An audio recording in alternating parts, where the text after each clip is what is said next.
pagi hari saya nuntun kambing, bantu ini tadi, ya. Kemudian pulang sorenya saya suruh bantu ngarit, merumput selama 3 hari. Hari keempat Ibu, saya pulang dari sekolah, sepeda sudah ada. Ya. Jadi maaf, jadi nggak ada istilah gratis-gratisan itu. Lain zaman sekarang Bu, anak bilang, "Mama, ya saya kecil." Di sini kita lupa, kita tidak menanamkan tauhid. Ada yang terputus ketika ibu bilang, "Mama, Umi, aku pengen ini, aku pengen itu." Ya kecil, berapa sih? Murah, itu gampang. Bapakmu banyak duitnya.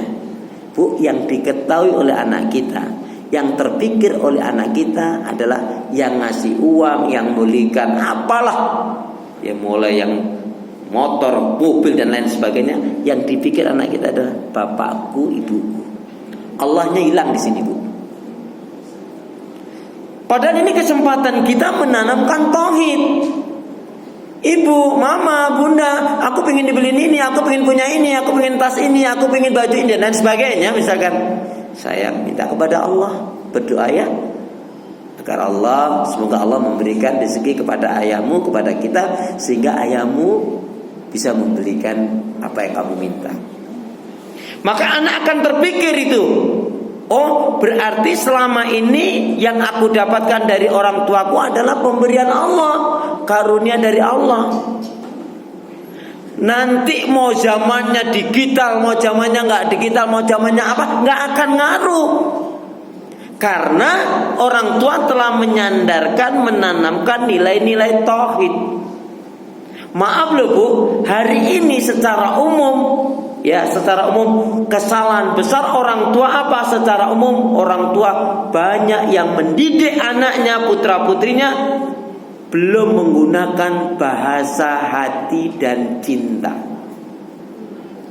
Hari ini banyak sekali orang tua yang belum membina, mendidik, membimbing putra putrinya dengan menggunakan bahasa hati dan cinta, tetapi lebih banyak dengan menggunakan bahasa marah dan perintah. Ayo cepat, mama capek, ngerti gak sih? Ini anak. Halo, ada yang kayak gitu? Nggak usah lihat kiri kanan deh. Itulah untuk bilang mindanik. Itu berarti apa? Orang tua tidak mendidik putra putrinya dengan menggunakan bahasa hati dan cinta. Kenapa enggak ada cantik, sayang, bunga? Ya begitu sayang. Saya tanya, ada nggak Bu orang yang lagi baca Quran marah? Ada nggak? Ada nggak yang lagi baca Quran marah? Ada nggak? Ada. Mau tahu contohnya? Nih contohnya. Baca Quran, a'udzubillahi minasyaitonir rajim. Bismillahirrahmanirrahim. Alif lam mim. Dzalikal kitabu la raiba fihi hudal lil muttaqin. Anaknya manggil, "Mama, mama, mama." Diam. Mama lagi baca Quran. Ngerti enggak sih? Ini anak enggak sopan banget. Ngerti enggak sih? Ada yang kayak gitu? Itu namanya membaca Al-Quran sambil marah. Alhamdulillah Ibu di sini nggak ada yang seperti itu ya. Alhamdulillah. Kalaupun ada paling cuma 1, 2. Insya Allah nggak ada. Kita sekaligus harus menanamkan nilai-nilai iman tauhid, akhlak yang benar. Kan kata pas dalikal kitabul la raiba fi hudal lil muttaqin. Selesai. Ya sayang, ya cantik, sini. Mama kan lagi baca Quran sayang. Adabnya gimana sih? Lagian kan kalau kamu memang betul-betul ingin, kamu bisa mendekat ngasih kode. Enggak begitu kalau anak solihah enggak begitu sayang. Mama enggak mau deh kalau cara seperti itu. Peluk anaknya, jangan diulangi lagi ya sayang ya. Anak akan mendapatkan rasa kelembutan orang tuanya. Mama ini capek, ngerti gak kamu? Anak saja. Ada yang kayak gitu Bu? Itu kalau marah temboknya sampai gemetar tuh, astagfirullah. Jadi saya ulangi, kekurangan kalau nggak mau dikatakan kekurangan paling halusnya kesalahan kalau dikatakan kesalahan. banyak kita sebagai orang tua yang belum mendidik putra putrinya dengan menggunakan bahasa hati dan cinta, tapi lebih banyak dengan menggunakan bahasa marah dan perintah. Napa nggih? Iya, alhamdulillah. Tapi hari ini setelah kita tahu enggak lagi. Terus Bu, kesalahan orang tua besar tiga kesalahan orang tua besar. Apa itu? Yang pertama, terlalu memanjakan anak. Anak kalau terlalu dimanjakan dia enggak akan kreatif.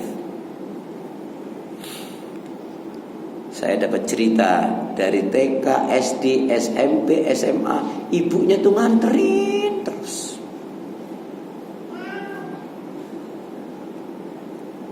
Anak gak mandiri. Mama beliin tas padahal di deketnya dia. Sayangnya kelebihan itu salah. Anak gak kreatif, anak gak mandiri. Dan itu nanti akan menjadikan ketergantungan anak kepada orang tua, menyusahkan kita. Ya, ini kesalahan orang tua, terlalu memanjakan. Ibu nanti lihat ibu termasuk yang di mana. Ya, jangan tanya ibu yang mana, gitu ya. Satu, terlalu memanjakan. Yang kedua, terlalu mengekang. Ini nggak boleh, itu nggak boleh, dibatasin. Anaknya pengen refreshing, dia udah pulang. Udah lagi, bersolat. Jadi anak nggak ada refreshingnya Bu, tegang suasananya. Itu menimbulkan jiwa dendam pada anak kita, jiwa berontak yang kita tanamkan pada anak kita. Begitu suatu saat ketika kita sakit, ketika kita ada masalah, dia juga nggak peduli Bu.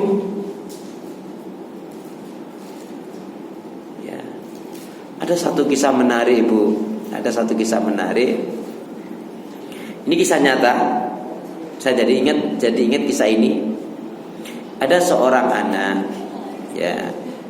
Seorang anak ini, singkatnya Bu, ketika itu ada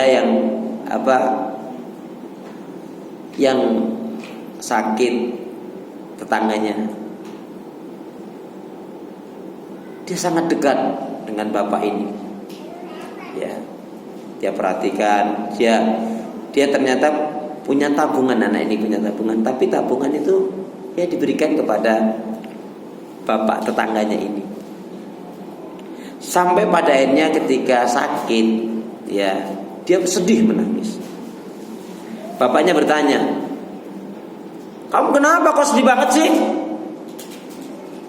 "Karena Pak Muhammad meninggal ya." "Tapi kayaknya kalau bapakmu ini meninggal kamu gak sedih?" Ketika bapaknya, "Iya." "Kok kamu ngomongnya gitu?" "Ya, karena saya bisa baca Quran dari Pak Muhammad. Saya diajarkan akhlak, dapat pelajaran akhlak dari Pak Muhammad. Saya mendapatkan bagaimana saya bisa sholat dari Pak Muhammad.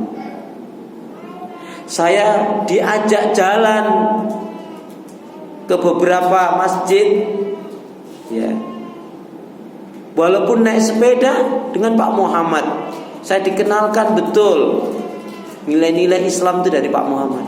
Sementara engkau tak pernah, sebagai ayah tak pernah mengajarkan aku sedikit pun lafaz-lafaz asma Allah. Yang aku dengar kamu marah, sukanya marah ya. Maka hari ini aku sangat sedih dengan kematian Pak Muhammad.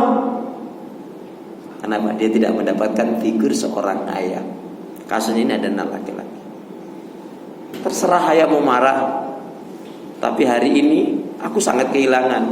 Maka ya, karena sebentar lagi akan disolatkan dan aku akan ikut ke pemakamannya dan mensolatkan. Ini Bu, karena ungkapan anak ini Bu, bapaknya ini jarang sholat, hampir tidak pernah sholat. Bahkan na'udzubillah min dzalik, bapaknya kasar terhadap ibunya atau istrinya. Bahkan na'udzubillah min dzalik suka main judi juga. Kalau ayah memang sayang padaku, aku minta, ayo temanin aku ya untuk ikut mensolatkan Pak Muhammad yang ini adalah terakhir aku nggak, setelah ini nggak bisa ketemu lagi, nggak bisa melihat lagi, aku nggak bisa dengar lagi ajaran-ajaran yang baiknya. Entah bagaimana Bu Allah menggerakkan hatinya, akhirnya pergilah dia sama anaknya. Masya Allah Bu, yang bertakziah banyak. Kemudian ketika dia buka itu wajahnya anaknya ini menangis. Bapaknya yang tadi itu gak pernah peduli seperti itu, akhirnya menangis juga. Ikut merasakan kehilangan siapa anaknya ini, kehilangan dengan Pak Muhammad. Singkat cerita, Masya Allah, setelah pemakaman, sejak itu Allah memberikan hidayah. Bapaknya mau tobat, bapaknya mau sholat, bapaknya mau lembut, bapaknya gak mau lagi berjudi. Artinya apa? Jangan sampai kita ya di hadapan anak kita itu kita tidak ada yang dikangeni, tidak ada nilai lebihnya. Hati-hati, ada monster mau datang. Ya, apa nggak ngeri Bu kalau seperti itu? Ibu harus tahu ya, ketika kita marah sama anak kita, ketika kita berbalik apa dia, anak itu bilang gitu, nggak baik itu. Ini sebabnya. Terlalu memanjakan tidak baik, terlalu mengekang anak nggak baik. Satu lagi Bu, yang ketiga kesalahan besar orang tua adalah terlalu membiarkan anak kita bebas tanpa kontrol. Hati-hati. Banyak sekali kejadian. Anakku tuh udah dewasa, nggak mungkin macem-macem. Merasa dia banyak duit, merasa dia cukupkan. Apa yang terjadi akhirnya? Naudzubillah min dzalik, banyak kasus hamil duluan. Itu banyak anaknya orang-orang, maaf ya, orang-orang top, orang-orang besar, katanya orang-orang terhormat. Gak bisa Bu, hati-hati. Maka dengan kita mengetahui kekurangan, kesalahan tadi itu jangan lagi terjadi pada diri kita. Gak boleh terlalu memanjakan, gak boleh terlalu menggak, juga gak boleh terlalu membebaskan tanpa kontrol. Jadi memang tarik ulur. Kapan kita marah? Kapan kita kasih ribut? Masya Allah, anaknya mama begini dong. Nih mama kasih hadiah ya. Jadi ini sedikit Bu cerita. Anak saya yang sekarang di Mesir, insya Allah tahun depan selesai. Mestinya sudah selesai, tapi karena corona kemarin kan Mesir itu nggak menerapkan online itu, nggak ada sana Bu. Pakem betul. Ya, yang kalau mahasiswa dari Malaysia dan Brunei untung itu pulang pergi atau setidaknya kalau pulang itu dibiayai pesawatnya dari negara. Kalau Indonesia terserah mau pulang apa enggak. Ya. Saya ngedidik anak saya ketika itu, dia minta HP. Bi, aku pengen punya HP Bi. Ya, saya bilang kamu kalau mau pengen punya HP ya kamu harus hafalkan hadis arba'in. Ibu udah khatam ya hadis arba'in? Halo, assalamualaikum. Hadis yang mana? Hadis yang mana? Jangan tanya begitu. Hadis arba'in itu kan 42 hadis tuh Bu. Minimalnya kita tuh harus ngerti itulah. Kenapa? Barang siapa yang ingin dimudahkan jalannya menuju surga, maka pahami, pelajari hadis arba'in. Hadis yang tipis itu. Itu kalau yang tipis itu belinya harganya cuma 5.000 atau 7.000 rupiah, nggak nyampe 10.000 deh. 42 hadis arba'in itu. Ibu paling nggak baca matanya saja lah. Kalau dengan saranya memang mahal ya. Tapi kalau nggak sampai dengan saranya. Singkat cerita, saya beliin HP Bu. Ini anak main HP terus. Tapi dia disiplin. Waktu sholat tinggal sholat. Bibi sholat, pulang makan apa, nggak lama lagi main lagi.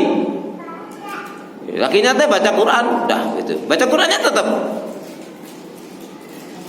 Saya tuh ya nggak tahu, tapi saya hanya bersangka baiknya, mudah-mudahan baiklah ya Allah. Jika saya salah gara-gara saya membelikan HP ini ya Allah, ya.